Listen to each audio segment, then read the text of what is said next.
तो जब हमसे ये पूछा जाता है कि भारत को आजाद कराने वाले स्वतंत्रता सेनानियों के नाम बताओ, तो हम 1000 नाम फटाफट गिनवा देते हैं। मगर जब हमसे कोई ये पूछ ले कि मुस्लिम स्वतंत्रता सेनानियों के नाम बताओ, तब हम टीपू सुल्तान, खान अब्दुल गफ्फार खान और अशफाकुल्लाह खान के अलावा चौथा नाम नहीं बता पाते। और ये सिर्फ इसलिए क्योंकि मुसलमानों ने अपना इतिहास मिटने से नहीं बचाया, और जो बचा कुचा इतिहास आज है उसको भी मुस्लिम कौम पढ़ने की जहमत नहीं उठाती। आज मैं आपको 15 ऐसे मुस्लिम स्वतंत्रता सेनानियों के बारे में बताऊंगा जिनका नाम भी आपने पहले कभी नहीं सुना होगा। मैंने इन 15 मुस्लिम स्वतंत्रता सेनानियों के बारे में बड़ी मुश्किल से जानकारी जुटाई है, क्योंकि अक्सर इतिहास की किताबों से इनका नाम सहित इतिहास गायब कर दिया गया है। तो मेरा आपसे निवेदन, रिक्वेस्ट रहेगी कि आप वीडियो को पूरा जरूर देखना।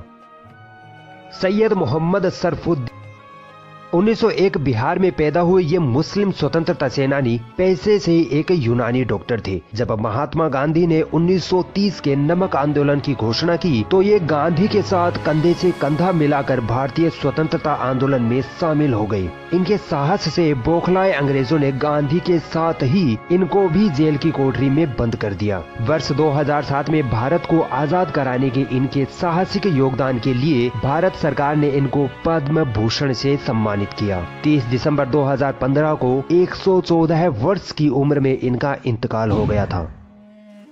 पीर अली खान हिंदुस्तान के सबसे कट्टर स्वतंत्रता सेनानियों में से एक थे, जिन्होंने 1857 की क्रांति में अंग्रेजों को दौड़ा दौड़ा कर मारा था। लेकिन हाय अफसोस, उनकी बहादुरी के किस्से इतिहास से मिटा दिए गए। एक बार पीर अली को अंग्रेजों ने बिना वजह गिरफ्तार करके उनके साथ बदसलूकी की। इस घटना ने पीर अली को इतना चिढ़ा दिया कि उन्होंने अंग्रेजों को भारत से भगाने की कसम खा ली, जिसके लिए उन्होंने कई लोगों का एक संगठन बनाया तथा किसी भी तरह से 50 बंदूकों का जुगाड़ कर लिया। मगर वो इस प्लान में नाकामयाब रहे। अंग्रेजों को इस प्लान के बारे में पता चलने पर अंग्रेजों ने पीर अली के कई साथियों को फांसी पर लटका दिया। मगर पीर अली ने फिर से आजादी के झंडे को बुलंद किया और अपने 200 क्रांतिकारियों के साथ गुलजार बाग में अंग्रेजों के मुख्यालय पर हमला कर डाला, जिससे उनके कई साथी तो शहीद हो गए, मगर अंग्रेजों का कमांडर लिलियन मारा गया। पीर अली को अंग्रेजों ने गिरफ्तार करके खूब टॉर्चर किया, मगर पीर अली आजादी के नारे लगाते रहे और लिलियन की हत्या के आरोप में उनको फांसी पर चढ़ाकर शहीद कर दिया गया। दोस्तों, बख्त खान ऐसे क्रांतिकारी थे जिससे अंग्रेज हमेशा खौफ खाते थे। 1797 में यूपी में पैदा हुए बख्त खान ने 1857 की क्रांति में महत्वपूर्ण योगदान दिया था। बख्त खान ईस्ट इंडिया कंपनी में सैन्य कमांडर थे, मगर अंग्रेजों के जुल्म को देखकर आजादी की ऐसी आग उनमें पैदा हुई कि अंग्रेजों को भारत से खदेड़ने का उन्होंने बेड़ा उठा लिया। बहादुर शाह जफर को जब अंग्रेजों ने गिरफ्तार कर लिया, तो बख्त खान ने ही आजादी की बागडोर संभाली, मगर हथियार, गोला बारूद और भोजन की कमी के कारण आजादी का ये आंदोलन कमजोर पड़ गया और अंग्रेजों ने 13 मई 1859 को बख्त खान को शहीद कर डाला। मौलवी अब्दुल्ला शाह इतने बड़े क्रांतिकारी थे जिनको खुद अंग्रेज अपना सबसे बड़ा दुश्मन मानते थे। अंग्रेजों ने बिना वजह इनकी सारी संपत्ति जब्त कर ली, जिससे मौलवी अब्दुल्ला के सीने में अंग्रेजों के खिलाफ नफरत भर गई और इन्होंने अपनी मातृभूमि से विदेशी आक्रमणकारियों को भगाने का निर्णय लिया। इन्होंने कई क्रांतिकारियों का संगठन बनाया और अंग्रेजों के खिलाफ बगावत खड़ी कर डाली। अंग्रेजों ने उनको गिरफ्तार कर देशद्रोह का आरोप लगाकर फांसी की सजा सुना डाली, मगर उसी वक्त 1857 की क्रांति छिड़ गई और मौलवी अब्दुल्ला जेल से निकल भागे। मौलवी अब्दुल्ला ने अंग्रेजों के दिलों में इतना खौफ पैदा कर डाला था कि अंग्रेजों ने इन पर उस वक्त के 50,000 का इनाम घोषित कर दिया था। और दोस्तों, ये वो पहले क्रांतिकारी थे जिन पर ऐसा इनाम रखा गया। अंग्रेजों से छुपने के लिए मौलवी अब्दुल्ला ने पवायायन के राजा से मदद मांगी, मगर उस राजा ने दरवाजे ना खोले और अंग्रेजों ने मौलवी अब्दुल्ला को गोलियों से भून दिया और वो शहीद हो गए।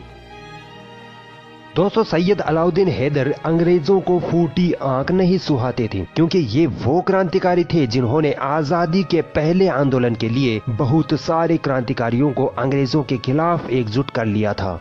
सैयद अलाउद्दीन हैदर का जन्म 1824 ईस्वी में तेलंगाना में हुआ था। ये हैदराबाद की मक्का मस्जिद के प्रचारक व इमाम थे। 1857 की क्रांति में मौलवी अलाउद्दीन ने अपने 300 क्रांतिकारियों के साथ मिलकर ब्रिटिश रेजिमेंट बिल्डिंग पर हमला बोल दिया, मगर अफसोस वो कामयाब न हो सके। पता है क्यों? क्योंकि उनके एक साथी मंत्री सालार जंग ने उनको धोखा दे दिया और अंग्रेजों का साथ दिया। अंग्रेजों ने मौलवी अलाउद्दीन को अंडमान की काला पानी की जेल की सजा सुनाई। दोस्तों, ये वो पहले स्वतंत्रता सेनानी थे जिनको काला पानी की सजा हुई थी। 30 साल तक वो काला पानी की दर्दनाक यातनाएं झेलते रहे और फिर उनकी मृत्यु हो गई। दोस्तों, मौलवी अलाउद्दीन के साथ ही एक और मुस्लिम स्वतंत्रता सेनानी तुर्रेबाज खान ने भी अंग्रेजों के खिलाफ विद्रोह छेड़ रखा था। इनको भी मौलवी अलाउद्दीन के साथ काला पानी जेल भेज दिया गया था। इन्होंने वहां से भागने की कोशिश की, मगर अंग्रेजी पुलिस ने इनको गोली मार दी। दोस्तों, अंग्रेजों के दिल का खौफ और जुल्म देखिए। जब तुर्रेबाज खान गोली से मर गए, फिर भी उनकी लाश को हैदराबाद लाकर सबके सामने फांसी दी गई।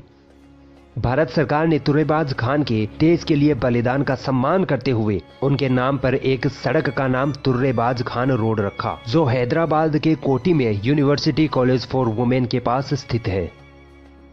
दोस्तों, अंग्रेजों का कहना था कि महमूद अल हसन हमारी हुकूमत के लिए खतरा है, क्योंकि महमूद अल हसन ने अपनी आखिरी सांस तक अंग्रेजों के साथ जंग जारी रखी थी। इनके साहस और हिम्मत की कोई मिसाल न थी। 1851 में भारत के बरेली में इनका जन्म हुआ था और ये नए नए खुले दारुल उलूम देवबंद में दाखिला लेने वाले सबसे पहले तालिबे इल्म थे। इनका मानना था कि बिना युद्ध के अंग्रेजों को इस देश से भगाना मुश्किल है। अंग्रेजों ने महमूद हसन के विद्रोह से घबराकर उनको 1916 में गिरफ्तार कर लिया। 3 साल तक उनको जेल में यातनाएं दी गई। फिर जब वो जेल से बाहर आए तो उन्होंने एक फतवा जारी किया, जिसमें लिखा था कि अंग्रेज औपनिवेशिक अधिकारियों के साथ सभी सहयोग हराम है और सभी भारतीय मुसलमानों का फर्ज बनता है कि वो भारत की आजादी के आंदोलन में भाग लें। केंद्रीय खिलाफत समिति द्वारा महमूद अल हसन को शेखुल हिंद की उपाधि दी गई और 1920 में उनका निधन हो गया। दोस्तों, हथियारों की जंग से बड़ी जंग होती है कलम की जंग। मौलाना मजहरुल हक वो क्रांतिकारी थे जिन्होंने अपने कलम से ही अंग्रेजों के छक्के छुड़ा दिए थे। मौलाना मजहरुल हक 1886 को पटना बिहार में पैदा हुए। इन्होंने इंग्लैंड से कानून की पढ़ाई की और जब भारत लौटे तो इनको जल्द ही समझ में आ गया था कि ये अंग्रेजी हुकूमत भारत के लिए खतरा है। इसलिए इन्होंने असहयोग आंदोलन, खिलाफत आंदोलन तथा चंपारण सत्याग्रह में बढ़ चढ़ कर अपना योगदान दिया। मौलाना मजहरुल हक की आवाज दबाने के लिए अंग्रेजों ने इनको 3 माह के कारावास की सजा सुनाई, मगर मौलाना मजहरुल हक टस से मस न हुए। इन्होंने द मदरलैंड यानी मातृभूमि नाम से पत्रिका निकाली, जिसमें वो अंग्रेजों के खिलाफ बगावत पर लिखते तथा भारतवासियों को अंग्रेजों के खिलाफ एकजुट होने का संदेश देते। बार बार अंग्रेज इनको जेल भेजकर यातनाएं देते, मगर मौलाना मजहरुल हक देश के लिए सीना तान कर अंग्रेजों के खिलाफ लड़ते रहे। मौलाना मजहरुल हक के बलिदान के सम्मान में पटना में इनके नाम से 2 यूनिवर्सिटी भी बनाई गई है। मगफूर अहमद एजाजी का जन्म 1900 में बिहार में हुआ था। अंग्रेजों ने इनको अपनी स्कूल नॉर्थ ब्रुक से सिर्फ इसलिए निकाल दिया क्योंकि मगफूर अहमद भारत की आजादी के आंदोलनों में शामिल होने लगे थे। अंग्रेजों ने कई बार मगफूर अहमद को बिना किसी आरोप के जेल में सजा दी, यातनाएं दी, ताकि वो अंग्रेजों से बगावत न कर पाए। लेकिन मगफूर अहमद ने अपने देश के लिए जान दांव पर लगा रखी थी। अंग्रेजों से भारत को आजाद कराने में इन्होंने पहले 1923 में अपनी पत्नी को खोया, फिर 1942 में अपने बेटे को भी खो दिया। मगफूर अहमद अंग्रेजों से तब तक लड़ते रहे जब तक भारत को आजादी नहीं मिल गई। 1966 में इनके आवास स्थान मुजफ्फरपुर में इनका निधन हो गया। आसफ अली का जन्म 1888 में हुआ था। दोस्तों, ये वो मुस्लिम वकील थे जो भारत के स्वतंत्रता सेनानियों को अंग्रेजों के चंगुल से छुड़ाने के लिए उनके पक्ष में केस लड़ा करते थे। जब बटुकेश्वर दत्त और भगत सिंह ने केंद्रीय विधानसभा में अंग्रेजों पर बम फेंक दिया था, तब यही वो आसफ अली स्वतंत्रता सेनानी थे जिन्होंने शहीद भगत सिंह का केस लड़ा था। भारत छोड़ो आंदोलन में इनके योगदान से खौफजदा अंग्रेजों ने इनको जवाहरलाल नेहरू के साथ अहमदनगर किले की जेल में बंद करके यातनाएं दी थी। भारत की आजादी में इनके बलिदान को सम्मानित करने के लिए 1989 में इनके नाम पर डाक टिकट भी जारी किया गया था। 1888 को जन्मे सैफुद्दीन कोई छोटे मोटे क्रांतिकारी न थे। महात्मा गांधी के साथ मिलकर इन्होंने असहयोग आंदोलन को आगे बढ़ाया था। जलियांवाला बाग नरसंहार में इनको सबसे ज्यादा याद किया जाता है, जहां अंग्रेजों ने निहत्थे मासूम भारतीयों का नरसंहार किया था। डॉक्टर सैफुद्दीन अंग्रेजों के साथ इतना लड़े कि इनको 14 साल तक जेल में बंद रखा गया। इन्होंने भारत पाकिस्तान के विभाजन का भी कड़ा विरोध किया था। 1963 में इनका निधन हो गया और इंडियन पोस्ट ने उनकी 100वीं जन्मतिथि पर उनके सम्मान में एक विशेष स्मारक डाक टिकट जारी की थी।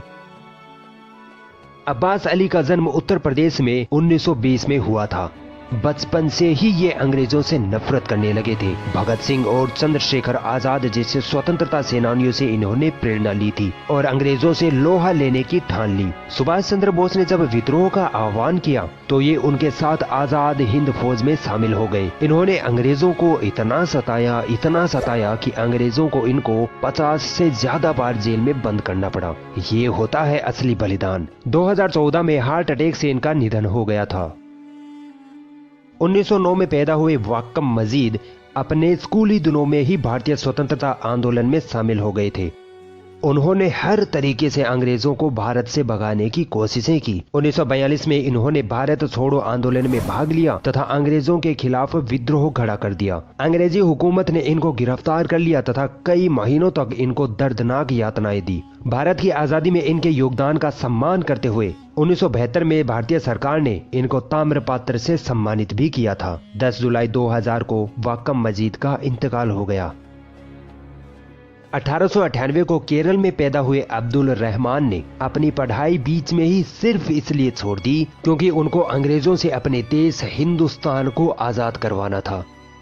1929 में इन्होंने अपना अखबार अल अमीन प्रकाशित किया, जिसमें अंग्रेजों के खिलाफ इन्होंने मुसलमानों को एकजुट करने का प्रयास किया। इन्होंने लगभग सभी आजादी के आंदोलनों में अपना अमूल्य योगदान दिया और इसके लिए इनको कई बार जेल भी जाना पड़ा। ये सुभाष चंद्र बोस के समर्थक थे और 1945 को इनका निधन हो गया।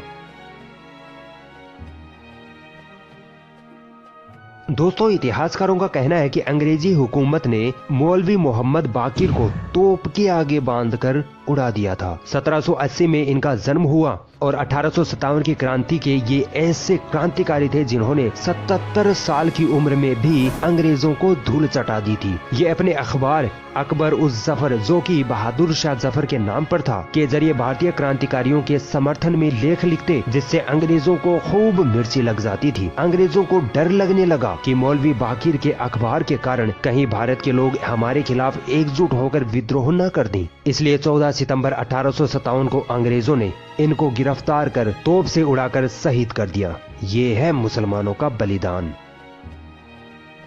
अगर ये वीडियो आपको पसंद आई तो इस वीडियो को लाइक जरूर करें और भी ऐसी इंटरेस्टिंग वीडियोस देखने के लिए हमारा चैनल सब्सक्राइब जरूर करें और इस घंटे को भी दबाएं ताकि जब भी हम कोई नई वीडियो डालें तो उसका नोटिफिकेशन आप तक सबसे पहले पहुंच जाए।